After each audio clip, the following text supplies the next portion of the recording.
Salam alaikum wa rahmatullahi ta'ala wa barakatuh. Aujourd'hui, on va voir c'est quoi une hernie diaphragmatique. Bon, premièrement, c'est quoi une hernie? Une hernie, c'est un passage d'un organe d'une région une autre région non physiologique. D'accord? Et l'hernie diaphragmatique, c'est le passage d'un organe qui est abdominal, يطلع لنا la cavité thoracique. D'accord? Donc, c'est le passage d'un viscère abdominal dans le thorax à travers d'un orifice anormal siégeant au niveau de la coupole diaphragmatique. Cet orifice anormal peut être de deux origines. La première, c'est congénitale et la deuxième, ça peut être congénital.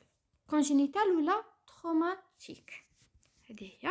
Donc, c'est quoi le diaphragme? C'est un muscle aponévrotique parce qu'il est formé de deux portions.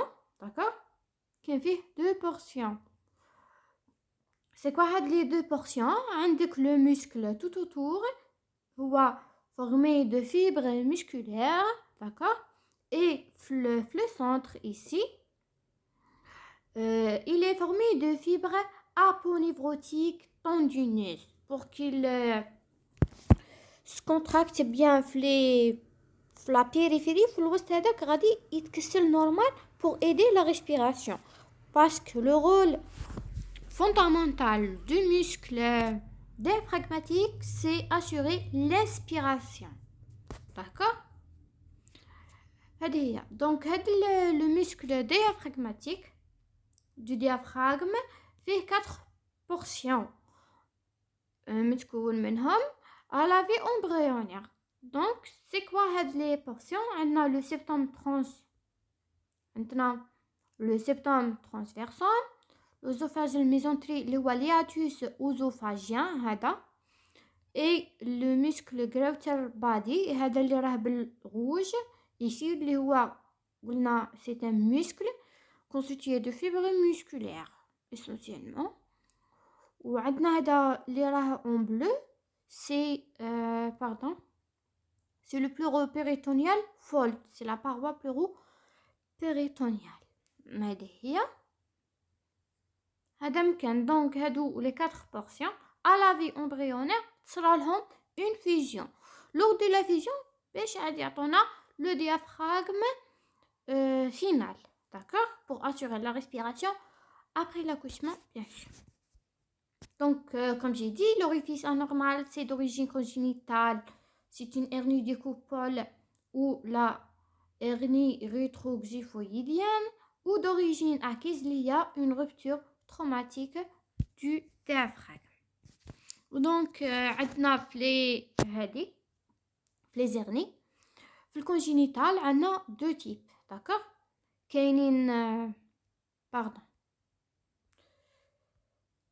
Donc, كاين deux types. كاين زوج في الكونجينيتال. C'est quoi? عندنا واحد antérieur, وحدة postérieure. Donc, هذه الانتérieure سموها Morgani. Après, on va voir ce que c'est dans une autre vidéo. Et aujourd'hui, on va voir la hernie postérieure. Les سموها hernie de Pojdalek. D'accord?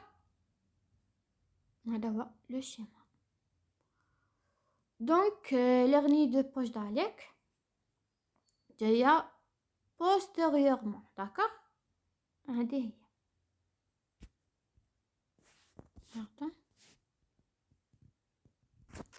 Donc, par définition, c'est quoi une hernie de Pojdalek?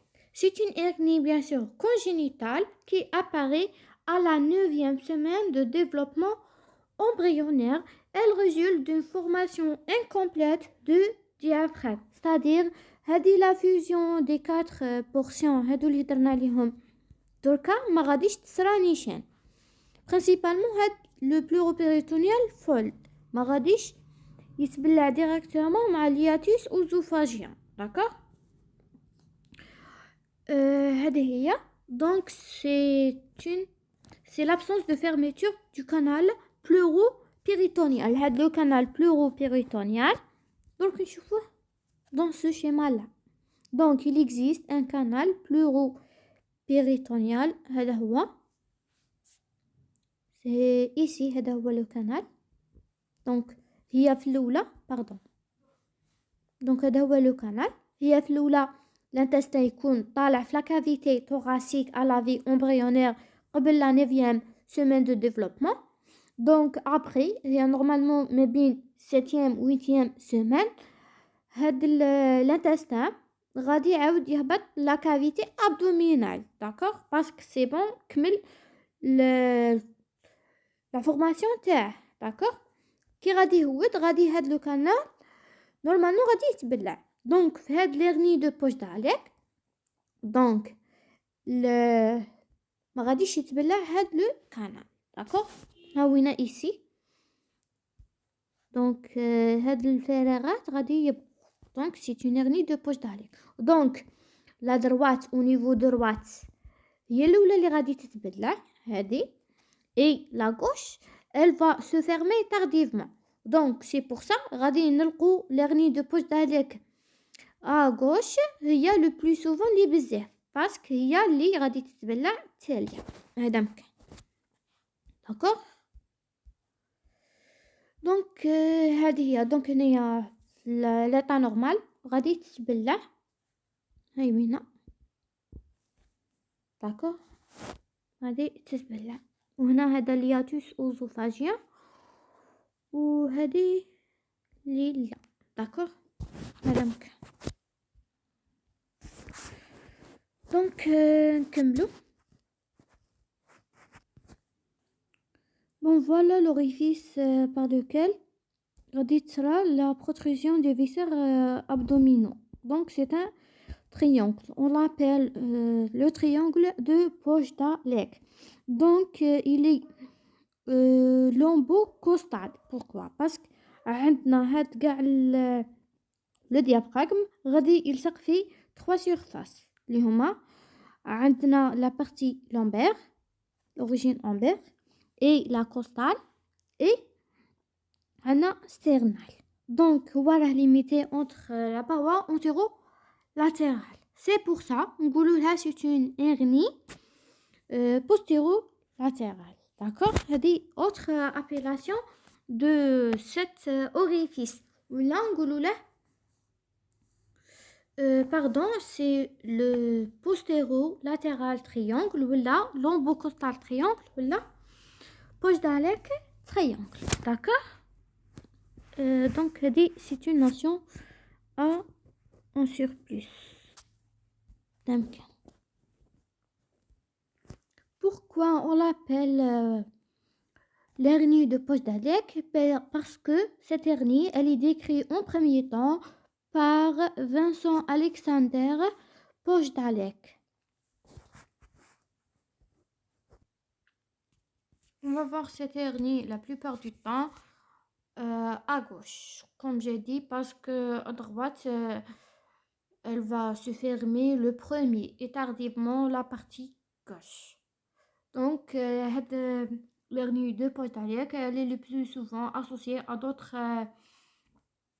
anomalies congénitales, par exemple cardiaques ou bien pulmonaires, et كاينين aussi anomalies génétiques. Par exemple نلقو هاد l'hernie عند les enfants trisomie 18 et 21. Donc c'est ça en général. Donc on arrive enfin au diagnostic. Quand on diagnostique cette hernie, donc lors de la deuxième échographie qui était obligatoire, donc غادي نلقو cette hernie ou qu'il y a une protrusion du contenu abdominal de la cavité thoracique. Donc cette échographie va nous permettre en particulier de mesurer le volume pulmonaire et de visualiser la position du foie et des autres organes susceptibles d'être herniés. On a vu quel organe et quelle partie elle est herniée à partir de cet orifice, d'accord. Et aussi on va avoir une déviation du cœur et un excès de liquide amniotique qui s'appellent les draminos, qui sont souvent observés lors de cette échographie. D'accord? Comme examen complémentaire, نديرو des anomalies chromosomiques, donc نديرو لهم un karyotype. Ça peut être une trisomie 18 ou bien une trisomie 13. Et le plus souvent, chez 21, c'est 13 et 18. D'accord? Donc, à la naissance, il a ملقيناهاش في l'échographie de deuxième échographie. Donc, on ما شفناهاش et elle passe inaperçue. Donc, à la naissance, ça peut être le nourrisson, sera là une détresse respiratoire. نلقوا عنده un thorax bombé, immobile du côté de l'hernie et un abdomen creusé. Donc, le traitement de cette hernie, c'est bien sûr, il est chirurgical. Donc, peut-être, il a qu'un matériel de chirurgie, etc. Donc, نديروها en intra-utérine, هاد la chirurgie, ونبلعو هذاك l'orifice, ou bien حتى يزيد هاد le nourrisson, ونديرو له une chirurgie, parce que c'est une urgence chirurgicale. Donc, عندنا هذا c'est un TDM, donc chez un nourrisson bien sûr.